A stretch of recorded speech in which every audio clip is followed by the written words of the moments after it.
Қайырлы күн, құрметті пайдаланушы. Менің есімім Гүлдана, және осы қысқа бейнероликте мен сізге қалай біздің бағдарламаны пайдалану керектігін көрсетемін. Осы бейнероликті қарап шыққаннан кейін, сіз өзіңіздің мәселеңізді қалай шешуге болатынын түсінесіз. Сондай-ақ бағдарламаның мүмкіндіктерімен жақынырақ танысасыз. Бұл видеода сату бөлімі арқылы тауарды қалай сату керектігін қарастырамыз. Менюдан торговля блогындағы продажи бөліміне өтейік. Экранда ағымдағы күні бойынша сүзгісі бар барлық сатулар тізімі көрсетіледі. Жаңа сату жасау үшін новая продажа батырмасын басамыз. Сатуды рәсімдеу формасы ашылады. Алдымен клиентті таңдаймыз. Әдепкі бойынша частное лицо таңдалынып тұрады. Выбрать батырмасын басқанда клиенттер тізімі ашылады. Мұнда клиентті аты немесе телефон номері арқылы табуға болады. Клиентті таңдағаннан кейін, егер оның дисконты картасы болса, жеңілдік пайызы және бонусы клиент блогында көрсетіледі. Сату күні мен уақыты автоматты түрде ағымдағы уақытпен қойылады. Қажет болса өзгертуге болады. Қосымша түрде примечание жолын толтыруға болады. Сонымен қатар тиісті рұқсаттары болса қызметкерді өзгертуге болады. Тауарды сатуға қосу үшін добавить товар батырмасын басамыз. Жаңа терезеде тауарды тауар топтары арқылы, іздеу жолағы арқылы немесе жалпы тізімнен таңдауға болады. Тауарды таңдағаннан кейін, оның санын, бағасын таңдауға, бөлшек немесе көтерме, сондай-ақ жеңілдікті пайызбен немесе сомамен өзгертуге болады. Содан кейін қосу батырмасын басып, тауарды сатуға қосамыз. Тауар қосылғаннан кейін оны өзгерту немесе өшіру мүмкіндігі бар. Карандаш белгішесін басқанда тауардың санын, бағасын және жеңілдігін өзгертуге болатын терезе ашылады. Өзгерістерді қолдану үшін изменить батырмасын басамыз. Тауарды жою үшін оң жақтағы себет батырмасын басып, әрекетті растаймыз. Сату кезінде қосымша мүмкіндіктер бар. Тауарды резервке қою және алдын ала тапсырысты рәсімдеу.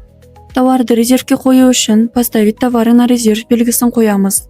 Егер не вычитать товары со склада функциясын қоссаңыз, бұл алдын ала тапсырыс болып есептеледі. Бұл жағдайда тауар саны базада өзгермейді. Тауар берілгеннен кейін оны сатуға қайта кіріп белгісін алып тастаймыз. Келесі кезең төлем жасау. Төлем түрін таңдаймыз. Мысалы, қолма-қолсыз төлемді таңдап, банк картасын белгілейміз. Қосымша төлем түрлерін қолма-қолсыз төлем түрлері анықтамалығында қосуға болады. Жалпы сома төленді жолында автоматты түрде қойылады. Қажет болса, оны өзгертуге болады.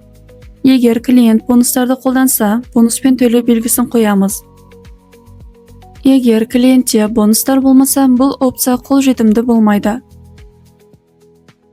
Сатуды сақтау үшін сохранить батырмасын басамыз.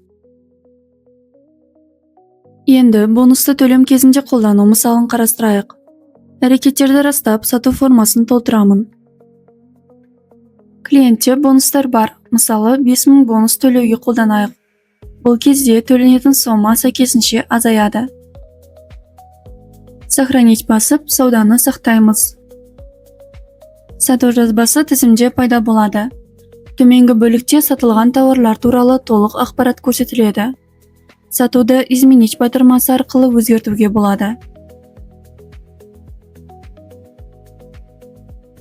Сатуды өшіру үшін удалить батырмасын басып, әрекетті растау қажет. Сондай-ақ, әрекеттер бағанында тауарды қайтару мүмкіндігі бар. Возврат товары батырмасын басқанда қайтару формасы ашылады. Құжаттарды басып шығару үшін принтер белгісін басамыз.